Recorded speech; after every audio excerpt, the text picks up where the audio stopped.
Hey, what's up guys? Today we are going to grade and rank all of the named landing locations in Fortnite Season 10 from worst to best landing spots.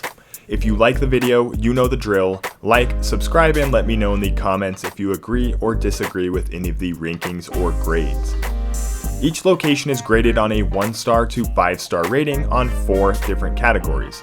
The first category is loot. This includes the total amount of loot present, the proximity or concentration of that loot, and any additional factors like vending machines and potential RNG. The second category is materials. How many materials are nearby, how quickly can you farm them, and is there a good distribution of wood, stone, and metal. The third category is danger. How popular is the spot right out of the bus? Will you get caught in mid-game rotations or third-partied, and can you disengage easily from bad fights? Finally, the last criteria is mobility, which is problematic in Season 10. How close is the location to the center of the island? Are there any nearby natural rotation elements such as rifts or ziplines? And finally, are there any nearby vehicle spawns? One note on these rankings, we are focused on winning games. And just because a location grades out poorly does not mean you can't win if you land there. In fact, while getting footage for this video, I won a solo game dropping at the second lowest graded location. Fortnite involves a lot of RNG, and the purpose of these rankings is simply to give us the best chance at winning. With all of that out of the way, let's jump right into it. Starting off with the absolute worst graded landing spot, we have Dusty Depot. Brought back for Season 10, Dusty really provides nothing in terms of preparing you to win games. The loot here is sparse, with just a handful of chest spawns in the 3 main buildings and even less floor loot. Even if you include the factories in Dusty, the loot here is so spread out and sparse it just doesn't justify an average rating. It's pretty much the same story with materials. Outside of a couple of wood pallets, there are no quick materials anywhere in the area. Dusty, for whatever reason, remains a fairly popular landing spot in Season 10, though not quite as popular as when the season launched.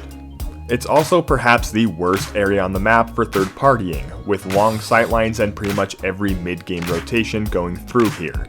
The Loot Lake Rift is relatively close by, and Dusty remains squarely in the center of the map, so an above average rating here for mobility. The overall verdict? A big stinkin' F.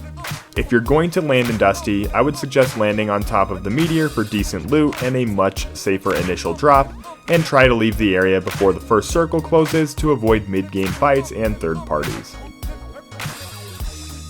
At number 20, we have Tilted Town. This unique landing spot replaced Neo Tilted early in Season 10, and while pretty awesome from a gameplay standpoint, doesn't really set you up very well to win games. In terms of loot, you'll likely leave with a good AR and pump shotgun, but the loot pool is limited to specific weapons. This means you won't find a heavy sniper, combat shotgun, SMG, grenade launcher, or any other weapons that give you an advantage later in the game. In terms of mats, well, no build and no break-in means no mats. Though it should be noted that in arena matches, this can be overcome because you get materials on eliminations. In terms of danger, Tilted Town remains extremely popular and therefore extremely dangerous, especially because you can't use building to remove yourself from bad engagements. If you have one bad angle or wrong step, you can get sent back to the lobby very quickly. Basically, unless you are Nick Merckx, consider it a dangerous drop zone. For mobility, Tilted Town is near the center of the map, but even more significant is the nearby rift in Loot Lake, making for easy rotations into the mid-game, giving an above average rating. The final grade here? Still an F. While Tilted Town is fun and you might get a lot of high kill potential, it's probably not the best place to land if all you're concerned about is winning games.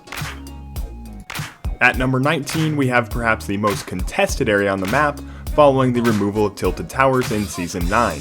It's everyone's favorite death trap, Salty Springs.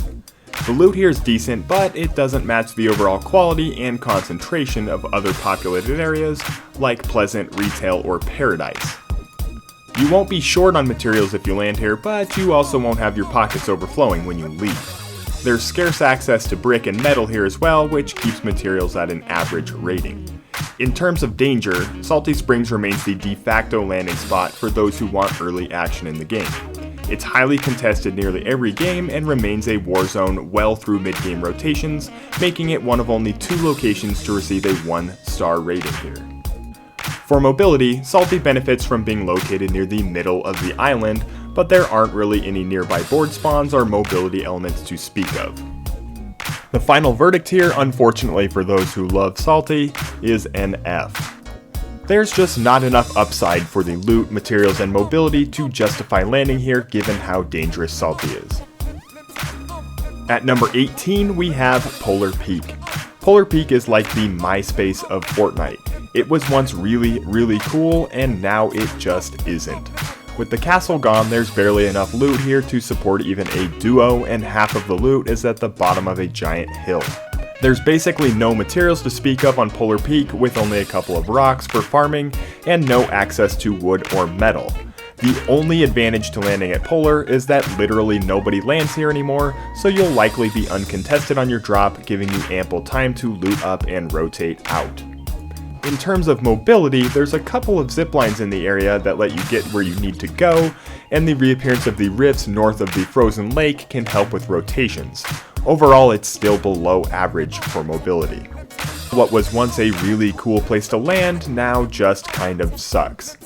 If they brought back the sword or the castle or maybe planes, you could justify landing at Polar, but right now it still has an F rating. Coming in at number 17, we have Snobby Shores. There's basically 2 reasons that Snobby is no longer a decent landing spot. That's the removal of quad crashers and the seemingly random Viking takeover. The loot here is still pretty decent, but it's also spread out, resulting in an average rating. For materials, you'll have a decent amount of hedges, trees, cars, trucks, and rubble to farm. While it's not super good, it's also not super bad. Snobby just isn't a popular spot to land anymore, so you probably won't have too much competition upon landing, and there's no rotations going through Snobby. The biggest drawback to landing at Snobby is that there's absolutely no mobility anywhere nearby. If you get a storm circle that appears on the east side of the island, expect to be fighting the storm and other players throughout the mid-game. Snobby Shores grades out as a D, and as a whole in Season 10, it's just not nearly as good of a landing spot as it has been in the past. At number 16, we have Junction. Much like Snobby, there's a decent amount of loot here, and it's not spread out too far. There's access to some materials, but outside of a few pallets, none of it is quickly farmable, which is a problem for a landing spot that's so far from the center of the island. Junction is a pretty remote landing spot, but you will get the occasional early game fight here. This is because people either forget to jump from the bus or can't decide where to jump, and they just say, yeah, I guess we'll just go to Junction. Mobility is a big issue here, as Junk is about as far from the center of the island as you can get. However, there are driftboards that spawn at the nearby racetrack, and there's a couple of ziplines that can help you rotate to either the Burger Rift or Loot Lake. Overall, Junk is okay to land at, but it still grades out as a D location. If you're going to land on the edge of the island, there's much better places to land. At 15, we have Frosty Flights, another location that was once one of the best locations to land in Seasons 7, 8, and 9. Frosty no longer has planes, ballers, or anything else that helps you later in the game. There's actually quite a bit of loot in Frosty, and the loot's concentrated in just a couple of buildings. There's also 3 vending machine spawns in or near Frosty Flights, so it's a great landing spot for loot. Materials, on the other hand, are extremely difficult to come by. There's a lot of metal in the area, but it's very slow to farm, and you have to spend a lot of extra time and energy to find brick or wood in nearby areas. Generally speaking, by the time you're done looting Frosty, you probably won't have many materials outside of what you find in the chests. Frosty doesn't see many early game visitors anymore, so it's usually a pretty safe landing spot, though you might get the occasional team.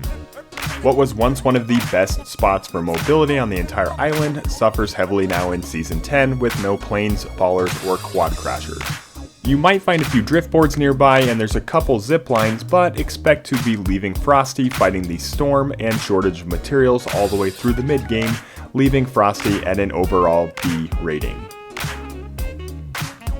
Loot Lake ranks at number 14 on the list. There's actually quite a bit of loot in the area here between all the chests in the broken factories, the gravity zone, the towers on the east, and the house and dock on the north.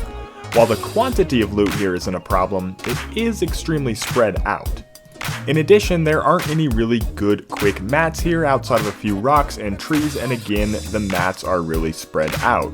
You'll get some good early game action at Loot Lake, but once the first and second circles start closing, all roads lead through loot, making it dangerous to hang out here. Add on to this that the low gravity zone is notoriously difficult to fight in. The greatest mobility asset on the entire map in Season 10 is the guaranteed rift here, which allows you to rotate quickly and effectively to pretty much anywhere on the island. The overall score here is an average rating at a C. If you like action and high kill potential, try landing at Loot Lake and rifting into Tilted Town with advanced loot and cleaning it up. If you like winning, well, there's probably much better option. Beware the Horde because Retail Row lands at number 13 on the list. Retail might grade out better if it weren't for the giant elephant in the room. Retail has a bit less loot than its contemporary Mega Mall, but the zombies make up for it by providing an endless stream of loot, including RPGs, scars, heavy snipers, shotguns. It's probably the best place to guarantee high-end loot of anywhere in the game. Wood and metal are plentiful here, though the Horde makes farming mats extremely annoying. In terms of danger, well, Retail will always be a popular landing spot. Add on zombies breaking your builds and telegraphing your location to everyone in the area. Yeah, it's pretty obvious where I'm going with this. The loss of the slipstream also means you can't disengage easily, and mobility out of Retail is no longer an advantage. Overall, Retail grades out as a C. If you want to risk it for the biscuit, Retail is your place. If you're looking for a safer landing spot, choose pretty much anywhere else on the island. The number 12 spot on our rankings goes to Shifty Shafts. Shifty is the ultimate middle ground and the only location garnering an average rating in every category. There's a decent amount of overall loot here, relatively good access to wood and some metal, and usually you won't have more than a couple of people landing here. Shifty is split up between two areas, the mines and the houses, meaning it's really easy to land on a weapon right away. Shifty's also relatively centrally located, and there are driftboard spawns in nearly every direction as you leave. There's also the rifts brought back at the Tiki Head in Season 10, so rotating out isn't too much of a problem. Overall, Shifty ends up as a solid place to land, and there's not much else to say here, other than to give it a C rating. Coming in at number 11 and wrapping up the bottom half of the rankings is Haunted Hills. Haunted is one of the least popular spots to land on the entire island, but that doesn't necessarily mean it's the worst. There's an okay amount of loot here, and either rotating south to the houses or east to the broken castle can net you more loot and another vending machine spawn. While the materials here may seem scarce, there's actually a decent amount of wood here from the trees, and the metal fencing is an underrated source of metal. For solo and duo games, there's adequate mats, but a full squad might have a bit more trouble. Not many people land at Haunted these days, and anyone who lands at Junk most likely rotates east, making Haunted one of the safest drops on the island. Like Junk, you'll be booking it for the Burger Rift or Loot Lake as soon as the first circle starts closing.